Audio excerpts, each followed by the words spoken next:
Good morning all students. आप सभी का श्याम एजुकेशन में स्वागत है।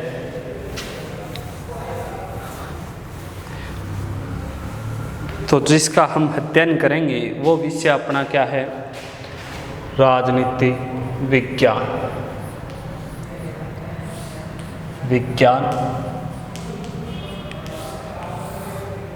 BA पार्ट सेकेंड की राजनीति विज्ञान BA पार्ट सेकेंड के बारे में अध्ययन करेंगे। इनके बारे में जानने की कोशिश करेंगे।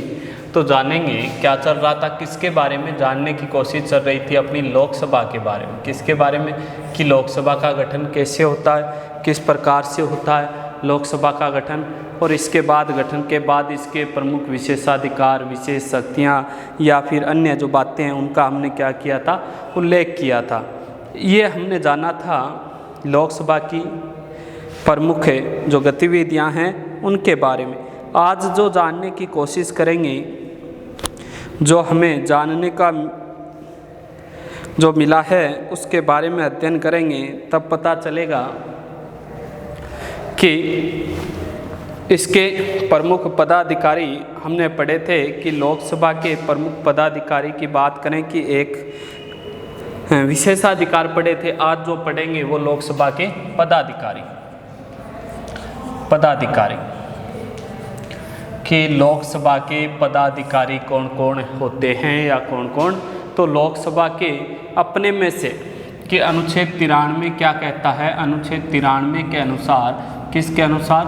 अनुच्छेद 93 के अनुसार, 93 के अनुसार। 93 क्या कहेगा कि लोकसभा में 545 अधिकतम 552, वर्तमान में जो संख्या 545 है, इन 545 में से ये अपने में से एक अध्यक्ष का और एक ही उपाध्यक्ष का चुनाव करेंगे कि इनका एक अध्यक्ष होगा और एक क्या होगा? उपाध्यक्ष होगा। कि लोकसभा के जितने भी सदस्य हैं वो अपने में से एक अध्यक्ष को चुनते हैं और एक उपाध्यक्ष को चुनते हैं। अब देखो, अध्यक्ष अपना त्यागपत्र उपाध्यक्ष को देता है। पूछ ले कि अध्यक्ष अपना त्यागपत्र किसे सौंपता है? उपाध्यक्ष को। और उपाध्यक्ष अपना त्यागपत्र हमेशा अध्यक्ष को सौंपता है। कि एक दूसरे से उल्टे होते हैं। कहने का मतलब अध्यक्ष त्यागपत्र उपाध्यक्ष को देगा और उपाध्यक्ष है वो अपना त्यागपत्र किसे देता है? अध्यक्ष को देता है। इसके बाद वेतन भत्ते कि लोकसभा के वेतन भत्ते, कहने का मतलब कि लोकसभा का जो सदस्य होगा उसे क्या दिया जाता है? वेतन, प्रतिवर्ष वेतन मिलता है। बात करें कि संसद निधि द्वारा, किसके द्वारा? कि संसद निधि द्वारा तय किए हुए में से क्या मिलेगा? संसद निधि द्वारा वेतन मिलता है। अब आपसे पूछ ले कि लोकसभा को संसद निधि के माध्यम से क्या मिलेगा? वेतन मिलेगा। अब पूछ ले संसद निधि से वेतन मिलता है लोकसभा को, और सेवानिवृत्त पेंशन भी मिलेगी। सेवानिवृत्ति के बाद क्या मिलती है? जब इनका कार्यकाल पूरा हो जाए तो पेंशन मिलती है। पारिवारिक पेंशन का भी प्रावधान है। पारिवारिक पेंशन कि लोकसभा का जो सदस्य होगा उसको पेंशन मिलेगी। पेंशन जैसे ही समाप्त हो जाएगी तो पारिवारिक पेंशन की व्यवस्था का भी क्या किया हुआ है? प्रावधान किया हुआ है।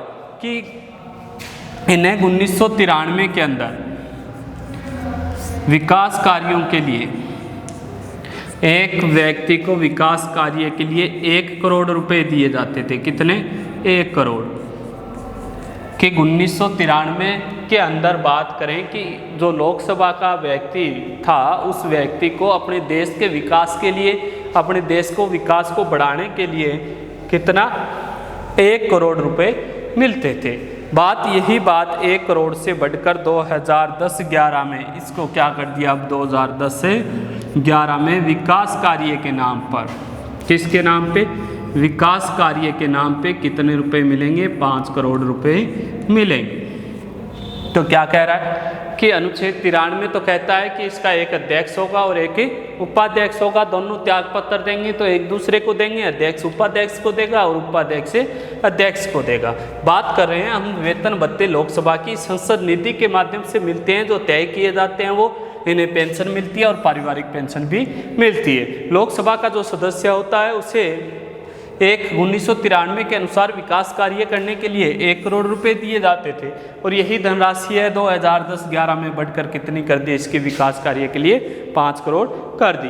अब देखो हमने पढ़ा कि इसके अध्यक्ष और उपाध्यक्ष जो होते हैं वो भी किस लिए बनाए जाते हैं, उनके कुछ ना कुछ तो कार्य होंगे। तो अध्यक्ष के कार्य या शक्तियाँ क्या पढ़ेंगे कि लोकसभा के अध्यक्ष के कार्य व शक्तियाँ।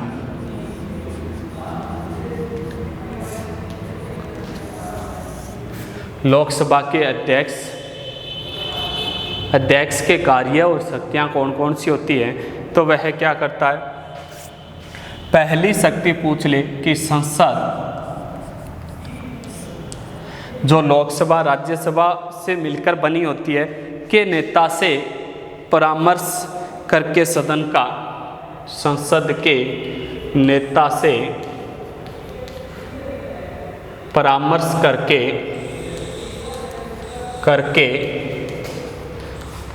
सदन का कार्यक्रम निश्चित करता है। क्या करता है, आपसे पूछ ले कि लोकसभा का प्रमुख जो अध्यक्ष होता है कार्य क्या होगा कि संसद के जितने भी नेता हैं उनसे बातचीत करेगा, बातचीत करने के बाद आगे का जो कार्यक्रम है वो तय करता है। इसके अलावा 2 नंबर, लोकसभा का जो अध्यक्ष होता है वो प्रश्नों को स्वीकार व अस्वीकार करता है।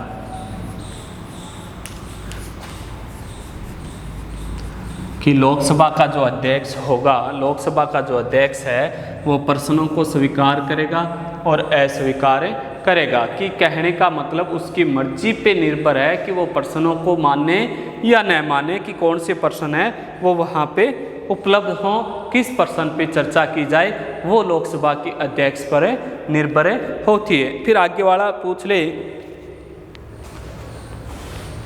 कि सार्वजनिक महत्व के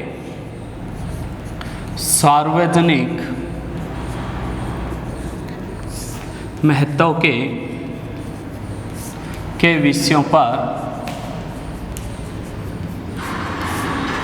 सार्वजनिक महत्व के विषयों पर कार्य प्रस्ताव की अनुमति मिलने पर, कार्य प्रस्ताव की अनुमति मिलने पर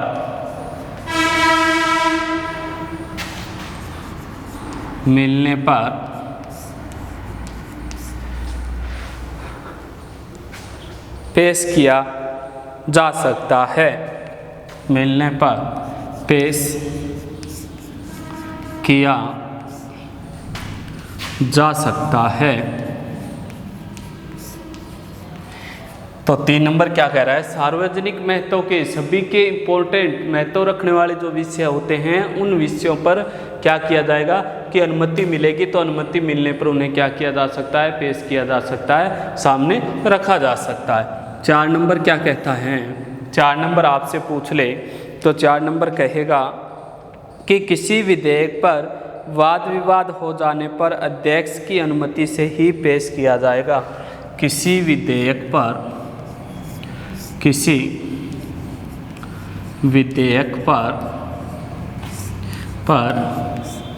वाद विवाद हो जाने पर अध्यक्ष की अनुमति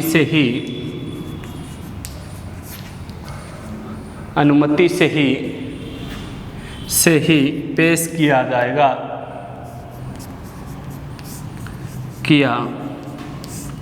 जाएगा।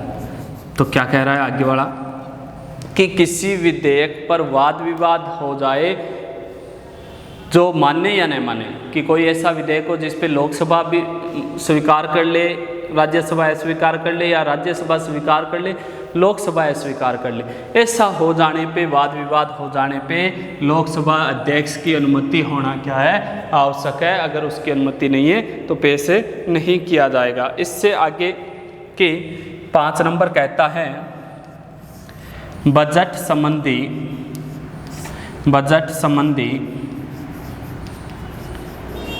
भाषणों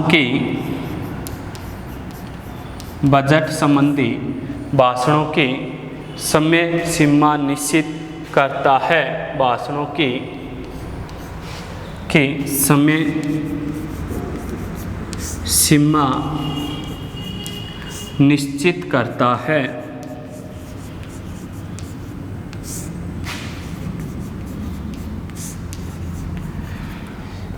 कि बजट संबंधी बात करें कि आय व्यय का जो हिसाब किताब है, उसके भाषण की, उस पर जो चर्चा होगी, उसकी समय अवधि कितनी रहेगी, कि कितने घंटे हैं वो उस पर वाद विवाद कर सकते हैं, उससे संबंधित है वो समय निर्धारित करता है। कौन करता है? लोकसभा का अध्यक्ष। इसके बाद पूछ ले शांति व 6 नंबर कार्य होता है शांति व्यवस्था को बनाए रखने का। शांति व्यवस्था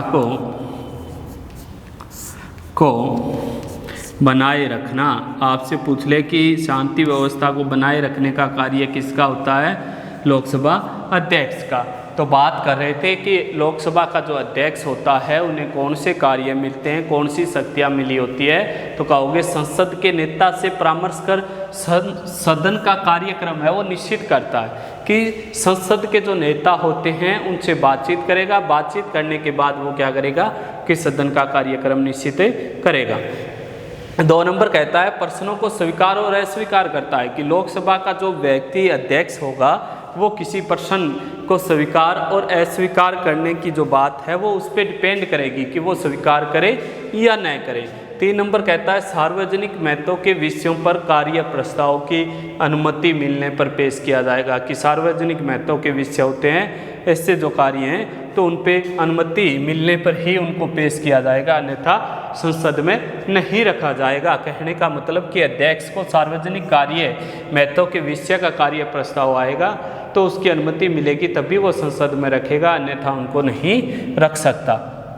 4 नंबर कहता है कि किसी विधेयक पर वाद विवाद हो जाए तो वाद विवाद को हो जाने पर अध्यक्ष की अनुमति से उसे क्या किया जाएगा? पेश किया जाएगा। कहने का मतलब कोई विधेयक है, बन रहा है, कानून बन रहा है, उस कानून पे राज्यसभा और लोकसभा के मध्य विवाद हो गया तो अध्यक्ष जब अनुमति देगा तभी उस पर आगे कार्रवाई की जाएगी, अन्यथा नहीं की जाएगी।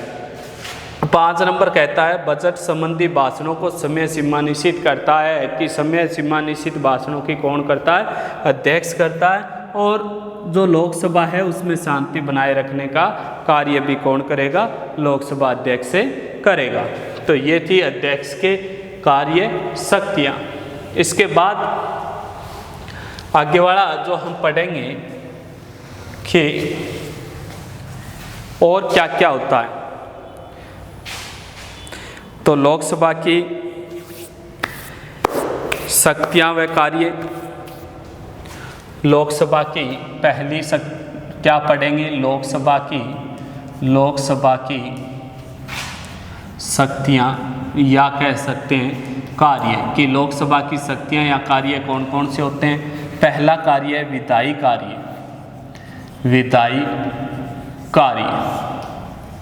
विधायी कार्य की बात करें कि कानून निर्माण से संबंधित। किससे संबंधित?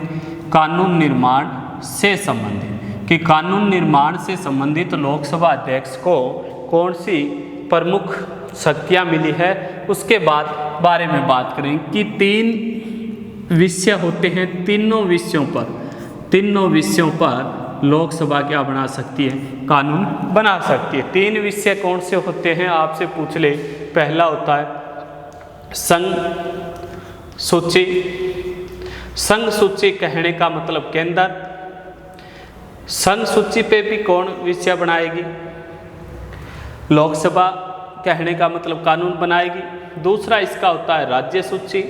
राज्य सूची जब कहने का मतलब कि राज्य को बनाने का अधिकार मिला है कानून, लेकिन वाद विवाद हो जाए किसी इंपॉर्टेंट महत्व को लेकर, वाद विवाद हो गया तो उस वाद विवाद से संबंधित लोकसभा का बहुमत ही मान्य होगा, लोकसभा का कानून ही मान्य होगा। तीसरा पूछ ले कि समवर्ती सूची, समवर्ती सूची की बात करें, समवर्ती सूची की कि लोकसभा द्वारा संघ सूची, राज्य सूची, जिसमें संघ और राज्य दोनों कानून बनाए, तो बनाने की शक्ति किसे मिली है? लोकसभा को। तो विधायी शक्ति कैसे कह सकते हो आप कि लोकसभा है वो संघ सूची पे भी विषय की कानून बनाएगी, राज्य सूची से संबंधित विवाद हो गया तो लोकसभा द्वारा बनाया हुआ ही मान्य होगा। बात करें समवर्ती सूची पे वाद विवाद हो जाता है तो भी लोकसभा का बनाया हुआ कानून मान्य होगा। दूसरा वित्तीय शक्ति, वित्तीय शक्ति, वित्तीय शक्ति की बात करें,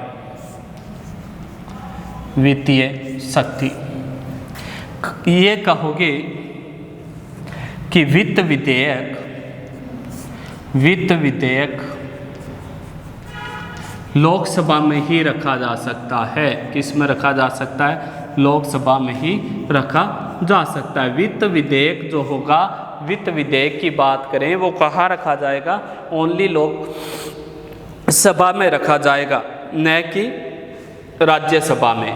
कहने का मतलब ओनली वित्त विधेयक पे कानून बनाने का अधिकार किसको है? लोकसभा को है। लोकसभा की अनुमति से ही वित्त विधेयक पर कानून बन सकता है, अन्यथा नहीं बन सकता। इसके बाद बात करें कि अनुच्छेद 109 के अनुसार वित्त विधेयक लोकसभा में ही प्रस्तावित किए जा सकते हैं, राज्यसभा में नहीं। अनुच्छेद 109 क्या कहता है? आपसे पूछ ले कि वित्त विधेयक, वित्त विधेयक, विधेयक केवल लोकसभा में ही,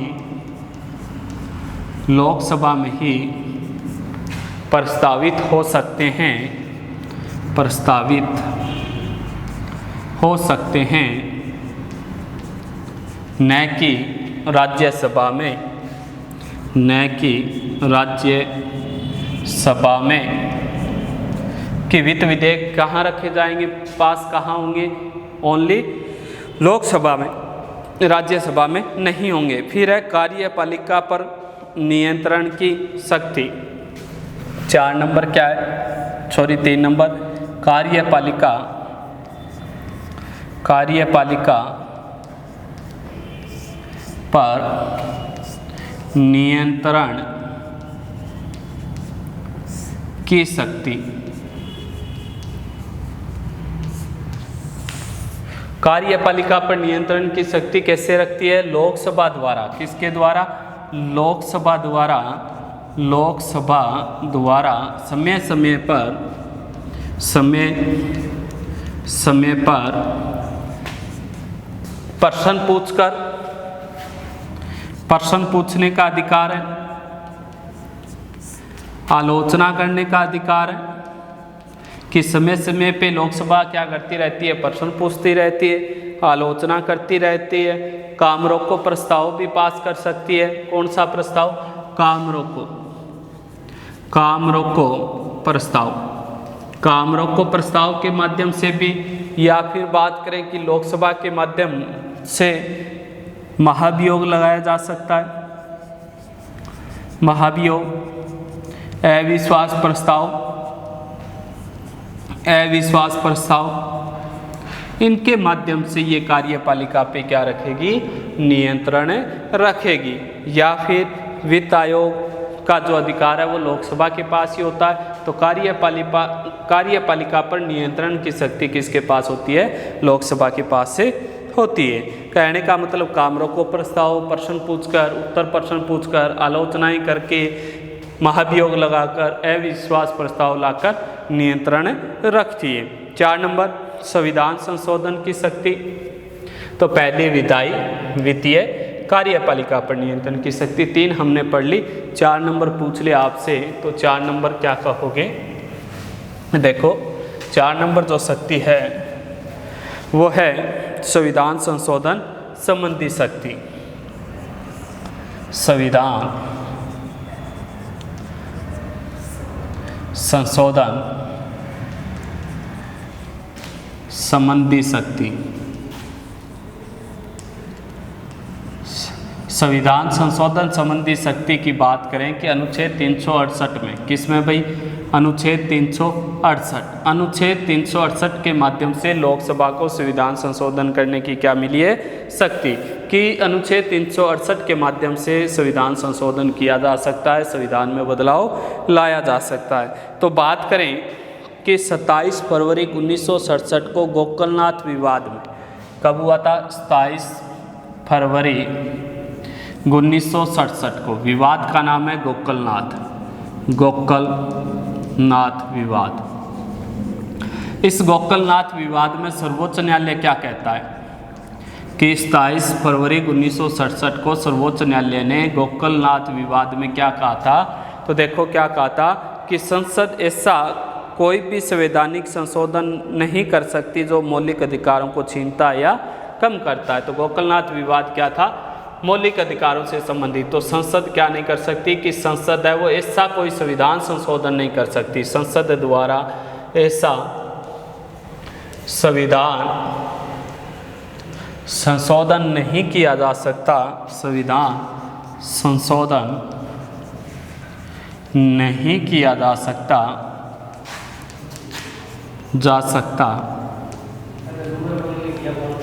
जिसमें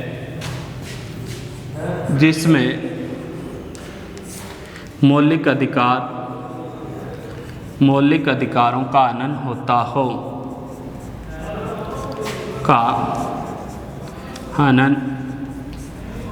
हो। तो गोकलनाथ विवाद क्यों हुआ था कि ऐसे कोई अधिकार पे बदलाव नहीं कर सकती, संशोधन नहीं कर सकती जिसमें मौलिक अधिकारों का क्या होता हो, हनन होता हो। इसी आधार पे देखें तो इसको 1971 में जो गोकलनाथ विवाद था, इस विवाद को 1971 में गोकलनाथ विवाद को क्या कर देते हैं कि गोकलनाथ विवाद को रद्द कर दिया सर्वोच्च न्यायालय द्वारा। क्या कर दिया, रद्द, अमान्य कर दिया कि 1971 में सर्वोच्च न्यायालय ने इस बात को स्वीकार नहीं किया। तो ये कौन सी शक्ति होगी, संविधान संशोधन संबंधी शक्ति। फिर है निर्वाचन मंडल के रूप में, 5 नंबर किसके रूप में, निर्वाचन मंडल के रूप में। निर्वाचन मंडल के रूप में बात करें कि किस किस को, राष्ट्रपति के चुनाव में भाग कौन लेती है, लोकसभा, पूछ ले राष्ट्रपति के चुनाव में, और उपराष्ट्रपति को बढ़ाने में महत्वपूर्ण योगदान कौन देती है, लोकसभा देती है। कि राष्ट्रपति के चुनाव में, उपराष्ट्रपति के चुनाव में लोकसभा क्या लेगी, भाग लेगी। और जनता की शिकायतों का निवारण, 6 नंबर, जनता की शिकायतों का निवारण। जनता की शिकायतों का निवारण कैसे करती है कि जनता की प्रमुख, जनता द्वारा चुने हुए प्रतिनिधि होते हैं, तो जनता द्वारा चुने हुए प्रतिनिधि हैं, तो जनता की समस्याओं को दूर करने का भी काम कौन करते हैं, लोकसभा के सदस्य करते हैं। कहने का मतलब जनता और अपनी जो कार्यपालिका है उसके मध्य में कड़ी की भूमिका निभाते हैं, बीच वाली भूमिका निभाते हैं। इसके बाद पूछ ले आपसे, राष्ट्रपति पर महाभियोग